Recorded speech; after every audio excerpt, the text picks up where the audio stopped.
The full title is Sometimes a Popsicle is Just a Popsicle. Wait, what?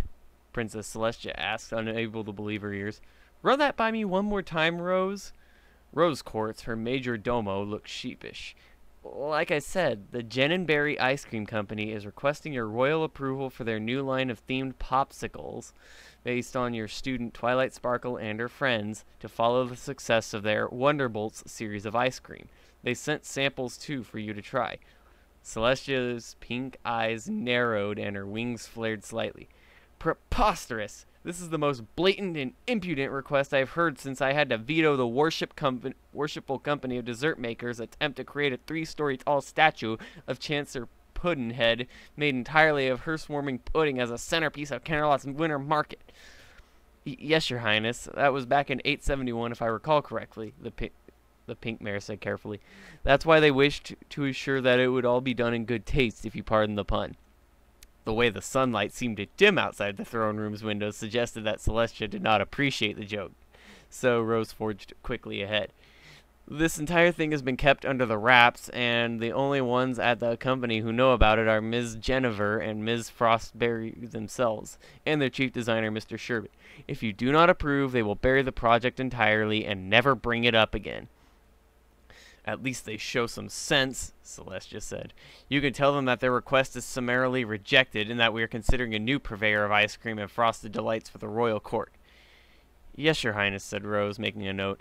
Princess Luna will be disappointed, however. Celestia frowned. Do not tell me that my little sister is a fan of their concoctions, Rose. Yes, as a matter of fact, Your Highness. After her return, she did live for 3 months on nothing but their products.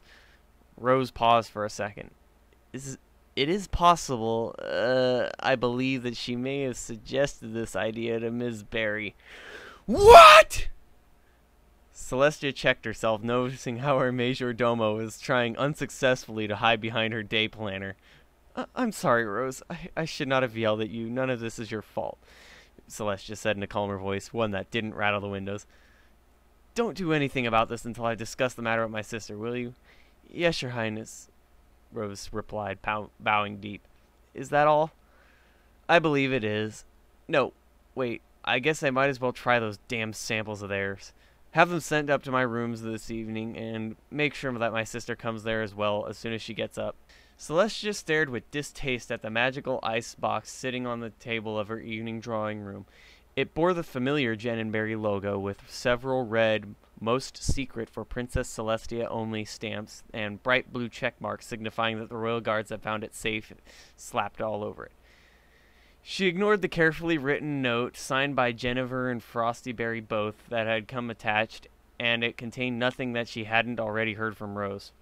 A faint flicker from her horn snapped the lid open, showing the 6 individual cardboard boxes, each one stamped with the cutie mark of her most trusted subjects and assistants. Disgust and curiosity warring inside her head, Celestia opened the first box and levitated the popsicle out. It was a bright orange with a red stripe on its stick, and it had an apple blazoned on it. She gave it a lick. It tasted exactly as she'd expected. Apples for Applejack. How predictable. Celestia sighed. Still, it was surprisingly good. There was enough tartness to counterbalance the sweetness, and a faint, spicy hint of cinnamon that grew stronger as she progressed closer to the stick. With some surprise, the princess realized that she'd devoured the entire popsicle. The next one was half light yellow, half pink, and bore the sign of a butterfly. Having no idea what a Fluttershy-themed popsicle would taste like, Celestia tried this one with genuine interest. Dandelion wine and strawberries. Yes, that would suit her, she mused. It was a light, uncomplicated mix of flavors that brought images of childhood summers to the mind of any pony tasting it, but not simplistic. There was no question about who the next popsicle was supposed to represent. It was striped with all colors of the rainbow, coming very close to being as vibrant as Rainbow Dash's mane. A long, slow lick allowed the princess to taste each flavor in turn. Red grapefruit, orange, lemon, lime, blue grapefruit. It was zesty, even tangy, but with an underlying sweetness that tied the citrus flavors together, much like loyalty tied the elements together. It was becoming clear that Luna had to be involved in this. No pony else could have guided the ice cream makers to such fitting results. The next popsicle was almost pure white with the deepest purple stripe on the stick, with the deep purple stripe on the stick being the only splash of color. Ah, vanilla, my favorite! Celestia sighed with pleasure and took a bite off the tip of the popsicle. They'd used some really good vanilla for this, she could tell. It was the kind of thing a lot of ponies would bypass as something they'd tasted 1,000 times before, but the discerning ones would be in for a treat. On to the next one. The garish pink with pink stripes look was very much like Pinkie Pie, even down to the yellow and blue stripes on the stick. Her first taste left Celestia disappointed. The mix of raspberry and strawberry was pleasant, all right, but after the last couple of ones, she'd expected something more clever and insightful. Then her tongue hit a swirl of deeper red hidden among the bright pink, and her eyes widened in surprise as the spicy burn of chili invaded her mouth. I take it back. They've got Pinkie Pie down to a pat. Celestia chuckled as she devoured the popsicle, the hot flashes mixing pleasantly with the chili berry flavors. Finishing the treat and letting the stick join the others on the floor, she levitated the final one out from the box and over to her. Then she hesitated, looking at the deep violet popsicle with its dark stick, striped with pink and lighter violet in a way that captured the colorful stripes of Twilight's mane. She knew all too well the kind of sordid rumors about her and her faithful student that swirled around in the less reputable of Canterlot's bars, and suddenly the act of tasting this iced treat seemed all too much like the setup of a bawdy joke. The princess hesitated for a moment longer, then she started laughing. Oh, Celestia, you silly pony, she said, shaking her head and chuckling. Sometimes a popsicle is just a popsicle. She gave it a careful lick, not wanting to miss any details of the flavors Luna and the mistresses of ice cream had put into it. Grape and cranberry with a hint of lavender. Yet there's something more to it as well. A faint undertone of spices that I cannot recognize. Intriguing. Her expression suddenly changed from thoughtful to mischievous as she gave the popsicle another lick. Oh, my beloved student Twilight, you have no idea how long I've waited for this moment, she said in a throaty, lustful voice suited to a bedroom farce.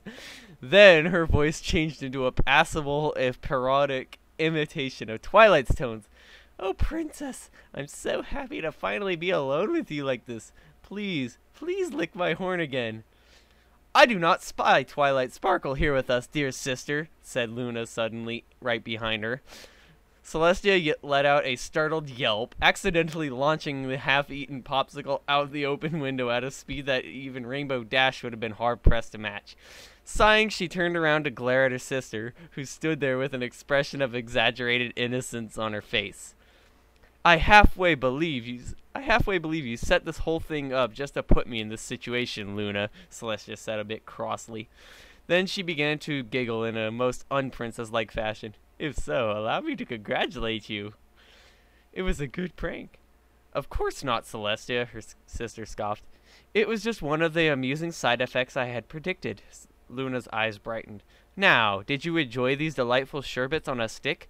I tried to capture some essential quality of each of your protégés. Finding the correct recipe for Twilight Sparkle's namesake was a most subtle and vexing task, but I believe I succeeded at last. I couldn't really say, Celestia said, looking pointedly in the direction where her treat had vanished before turning to smile at Luna. Perhaps another round of tasting is in order? She asked, levitating 2 more Twilight-flavored popsicles up from the box. The end. That wasn't so bad, was it?